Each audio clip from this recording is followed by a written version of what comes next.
ಈಗ ಬರ್ತಾ ಇರುವಂತಹ ಬ್ರೇಕಿಂಗ್ ನ್ಯೂಸ್, ಕಾವೇರಿ ವಿಚಾರಕ್ಕೆ ಸಂಬಂಧಪಟ್ಟಂತೆ ಬರದ ನಡುವೆ ಕರ್ನಾಟಕಕ್ಕೆ ಬಿಗ್ ಶಾಕ್. ತಮಿಳುನಾಡಿಗೆ 4 ಟಿಎಂಸಿ ನೀರು ಹರಿಸಿ, ತಮಿಳುನಾಡಿಗೆ ನೀರು ಹರಿಸುವಂತೆ ಸಿಡಬ್ಲ್ಯೂಆರ್ಸಿ ಆದೇಶವನ್ನ ನೀಡಿದೆ.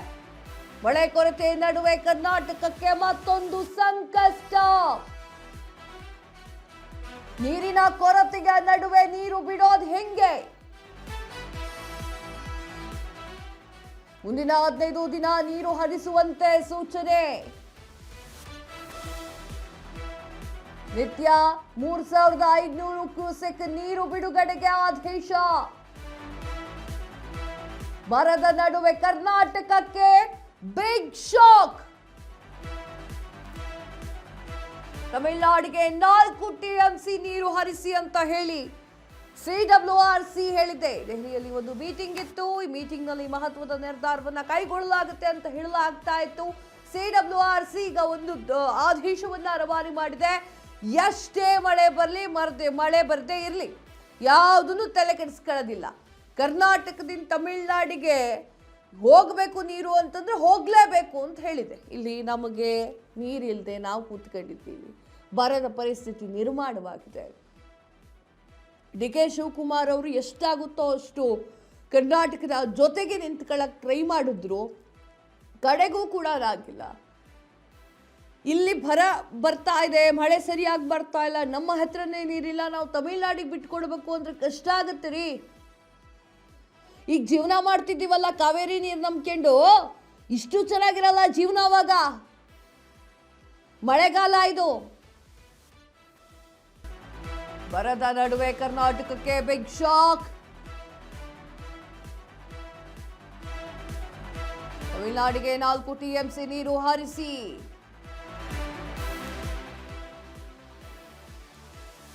ತಮಿಳುನಾಡು ನೀರು ಹರಿಸುವಂತೆ ಸಿಡಬ್ಲ್ಯೂಆರ್ಸಿ ಆದೇಶ.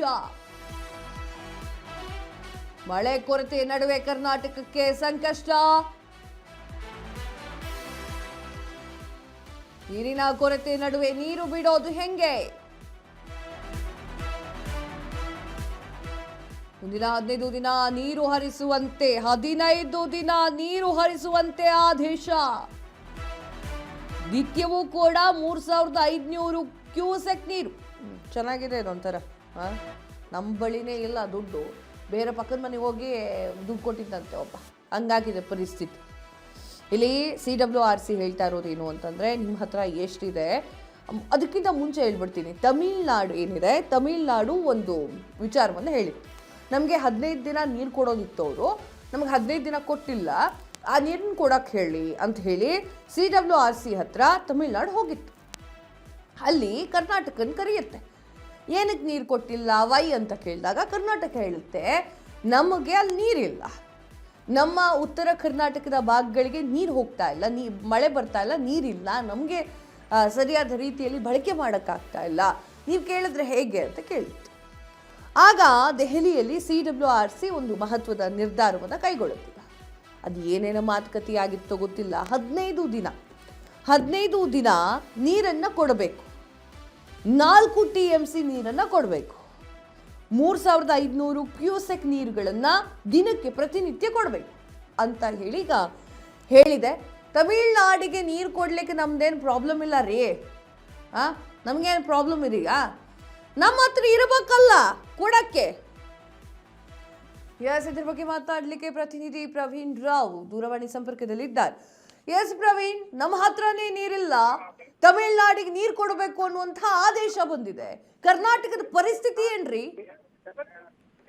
ಖಂಡಿತ ಕಾವ್ಯ, ಇದು ನಿಜವಾಗಿಯೂ ನಮ್ಮ ಕರ್ನಾಟಕದ ಪರಿಸ್ಥಿತಿಯ ಬಗ್ಗೆ ಮುಂದಿನ ದಿನಮಾನಗಳಲ್ಲಿ ನೆನ್ಸ್ಕೊಂಡ್ರೆ ಭಯ ಆಗುವಂತದ್ದು. ಯಾಕಂತಂದ್ರೆ ನಮಗೆ ಇಲ್ಲಿ ಬೆಳೆ ಬೆಳೆಯೋದಿಕ್ಕಲ್ಲ, ಕುಡಿಯೋದಿಕ್ಕೆ ನೀರಿಲ್ದಂತ ಪರಿಸ್ಥಿತಿ. ಈಗಾಗಲೇ ನಮ್ಮ ಜಲಸಂಪನ್ಮೂಲ ಸಚಿವರು ಎಲ್ಲ ರೈತರಿಗೆ ಕೂಡ ಕರೆಯನ್ನ ಕೊಟ್ಟಿದ್ದಾರೆ. ನೀವು ಯಾರು ಕೂಡ ಮುಂಗಾರು ಬೆಳೆನೇ ಬೆಳಿಬೇಡಿ ಅನ್ನುವಂತಹ ಒಂದು ಈಗಾಗಲೇ ಒಂದು ಕರೆಯನ್ನ ಕೂಡ ಕೊಟ್ಟಿರುವಂತದ್ದು. ಅಂತ ಸಂದರ್ಭದಲ್ಲಿ ನಮಗೆ 4 ಟಿಎಂಸಿ ನೀರನ್ನ ಬಿಡಬೇಕು ಅಂತಂದ್ರೆ ತಮಿಳ್ನಾಡಿಗೆ ಇದು ಬಹಳ ದೊಡ್ಡ ಆಘಾತಕರವಾಗಿರ್ತಕ್ಕಂಥ ವಿಚಾರ. ಅದರಲ್ಲೂ ದಿವಸಕ್ಕೆ 3,500 ಕ್ಯೂಸೆಕ್ಸ್ ನೀರನ್ನ ಬಿಡೋದು. 4 TMC ಅಂದ್ರೆ ಸ್ವಲ್ಪ ನೀರಾಗೋದಿಲ್ಲ, ಅದು ಸಿಕ್ಕಾಪಟ್ಟೆ ನೀರಾಗ್ತದೆ. ಅದನ್ನ ಬಿಡೋದ್ರಿಂದ ನಮಗೆ ನಿಜವಾಗಿಯೂ ಭಾರಿ ದೊಡ್ಡ ಹೊಡೆತವನ್ನ ಕೊಟ್ಟುವಂಥದ್ದು, ಬರದ ಮೇಲೆ ದೊಡ್ಡ ಬಲೆಯನ್ನ ಎಳೆದಂತ ಆಗಿದೆ. ಆದ್ರೆ ಈ ಒಂದು ಆದೇಶವನ್ನ ಪಾಲನೆ ಮಾಡ್ಲೇಬೇಕಾಗಿರ್ತಕ್ಕಂಥ ಅನಿವಾರ್ಯತೆ ಕೂಡ ಕರ್ನಾಟಕಕ್ಕೆ ಇರುವಂತದ್ದು. ನಿಜವಾಗಿಯೂ ಇದು ಮುಂದಿನ ದಿನಗಳಲ್ಲಿ ನಾವು ನೋಡಿದ್ವಿ. ನಿನ್ನೆ ತಾನೇ ಮುಖ್ಯಮಂತ್ರಿಗಳು ದೆಹಲಿಯಲ್ಲಿ ಎಲ್ಲ ಸಂಸದರ ಸಭೆಯನ್ನ ನಡೆಸಿರ್ತಕ್ಕಂಥದ್ದು. ಜಲಸಂಪನ್ಮೂಲ ಸಚಿವರು ಕೂಡ ಅಲ್ಲಿ ಇದ್ರು. ನೀರಿನ ಮಟ್ಟ ಮತ್ತು ಮುಂದೆ ಯಾವ ರೀತಿಯ ಬರ್ತಕ್ಕಂಥ ವಿವಾದಗಳು ಅದೆಲ್ಲದಕ್ಕೆ ಸಂಬಂಧಪಟ್ಟ ಹಾಗೆ ಕೇಂದ್ರಕ್ಕೆ ಒಂದು ಒತ್ತಡವನ್ನ ಹೇರುವಂತ ನಿಟ್ಟಿನಲ್ಲಿ ನಿನ್ನೆ ಸಭೆಯನ್ನ ಕೂಡ ಕರೆದಿದ್ರು. ಆದ್ರೆ ಇವತ್ತು ಬಂದಿರತಕ್ಕಂತ ಈ ಒಂದು ಆದೇಶ ಏನಿದೆ, ಇದು ನಿಜವಾಗಿಯೂ ದೊಡ್ಡ ಆಘಾತವನ್ನ ಕರ್ನಾಟಕಕ್ಕೆ ಉಂಟು ಮಾಡಿದೆ ಅಂತಾನೆ ಹೇಳ್ಬೋದು ಕಾವ್ಯ. ಎಸ್ ಪ್ರವೀಣ್ ರಾವ್, ತಮ್ಮೆಲ್ಲ ಮಾಹಿತಿಗಾಗಿ ಧನ್ಯವಾದಗಳು. ವಿಚಾರ ಇಷ್ಟೇ, ನಮ್ಮ ಹತ್ರ ಇಲ್ಲ. ಕರ್ನಾಟಕದ ಪರಿಸ್ಥಿತಿ ಯಾವ ರೀತಿ ಆಗುತ್ತೆ ಅಂತಂದ್ರೆ ಬರದ ನಾಡು ಅಂತ ಹೇಳಿ ಇಡೀ ಕರ್ನಾಟಕವನ್ನ ಘೋಷಣೆ ಮಾಡಬೇಕಾಗತ್ತೆ. ಈಗ ಉತ್ತರ ಕರ್ನಾಟಕದಲ್ಲಿ ಮಾತ್ರ ನೀರಿಲ್ಲ, ಉತ್ತರ ಕರ್ನಾಟಕದಲ್ಲಿ ಮಾತ್ರ ಸರಿಯಾದ ರೀತಿಯಲ್ಲಿ ಮಳೆ ಬರ್ತಾ ಇಲ್ಲ. ಇಡೀ ಬೆಂಗಳೂರು ಇಂದ ಹಿಡಿದು ಇಡೀ ಕರ್ನಾಟಕಕ್ಕೆ ಲಾಸ್ ಆಗುತ್ತೆ. ನಿತ್ಯ ನೀವು ಕುಡಿತೀರಲ್ಲ ಕಾವೇರಿ ವಾಟ್ರು, ಅದು ಬರೋದು ಹೆಚ್ಚಾಗುತ್ತೆ. ಕಾವೇರಿ ವಾಟರ್ ನಿತ್ಯ ಬೆಂಗಳೂರಿನಲ್ಲಿ ಪೂರೈಕೆ ಆಗ್ತಿತ್ತಲ್ಲ, ಅದು ಕೂಡ ನಿಲ್ಲುತ್ತೀಗ.